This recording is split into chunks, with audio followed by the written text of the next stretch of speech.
This story took place when I was around 15 years old. Now being 17, I feel comfortable sharing this life experience. This particular summer, I was honestly addicted to video games, playing from when I woke up till the time I was too physically tired to continue playing.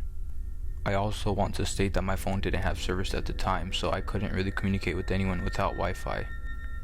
I didn't really care for phone service at the time. Usually I cared much more for paying my Xbox Live Gold membership.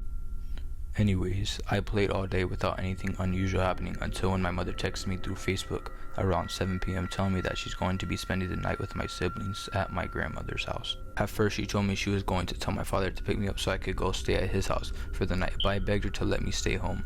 I honestly wanted to stay home alone just to take advantage of the fact that I could stay up all night playing video games. After my mother agreed to let me stay home alone, this night I played Grand Theft Auto with my friends non-stop. Around 1 a.m. when I was in the Xbox Live party with my friends chatting, all of a sudden my room blacks out with the TV turning off and the Xbox shutting down. It's like the power in the house completely just turned off. At first I thought maybe lightning made the power go out, but then I soon discovered that outside there was no lightning to be found. I didn't lose hope though. I thought maybe the power would just come on after a couple of minutes. My house was pitch black. I literally couldn't see anything, and my only source of light was from my iPhone that was on 10%.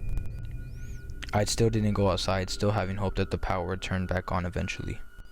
My hope was completely killed whenever about an hour passes by and there's still not being any electricity. The house was literally pitch black and I couldn't see anything. I was starting to freak out. Eventually I was able to calm myself down and I started to fall asleep. I started to doze off, and before you know it, I was sleeping.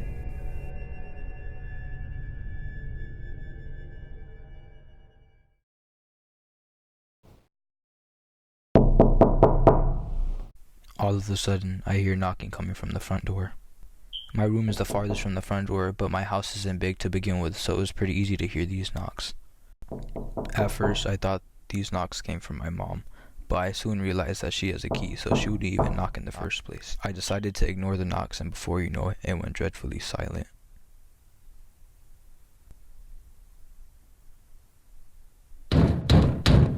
Then out of nowhere, the knocks came back, but they came back even more aggressive and vicious.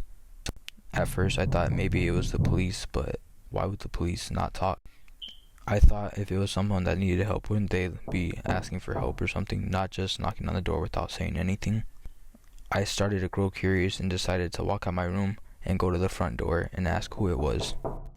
As I got to the front door, I gathered the courage to ask who it was, and as I said it, the knocking automatically just stopped. Like, not even trying to exaggerate, but as soon as I started talking, the knocking just stopped so suddenly.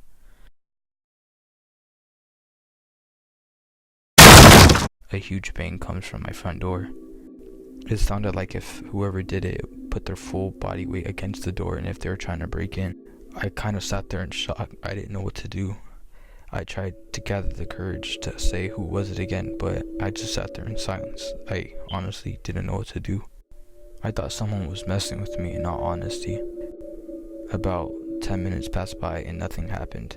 I was still standing there in the middle of the living room, just in shock. I eventually decided to just go to my room and thought that maybe the person was just messing with me. I laid on my bed, starting to doze off again, and before you know it, I was sleeping again. All of a sudden, my window shatters. I start to see a humanoid figure come through my window, and all of a sudden, me and it make eye contact. I will never forget that face, the smile he gave me. I started to scream, and before you know it, I jumped out of bed and started running for the front door. I started to run to my neighbor's house, and before you know it, I was slamming on their door, begging for them to open it.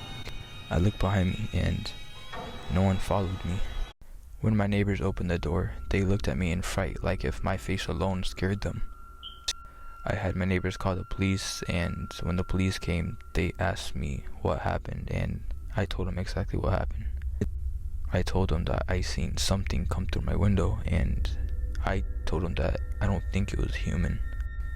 Whatever came through my window, I'll never forget its face. It just didn't look like a human. It had the body of a human, but it just didn't look human. It looked like it didn't have any humanity in it whatsoever. The police then began to search my house, and they found no signs of the person there still, but they did see the broken window. Soon after the police were done investigating, my mom showed up and she seemed traumatized. My mother and the police did not believe my story, and to this day I just don't know how to explain it, because what I seen was so real. I'll never forget the smile that the thing had on its face. Till this day, I still think about this experience, and I don't know what to think of it. But one thing I know for sure is I'll never forget that smile.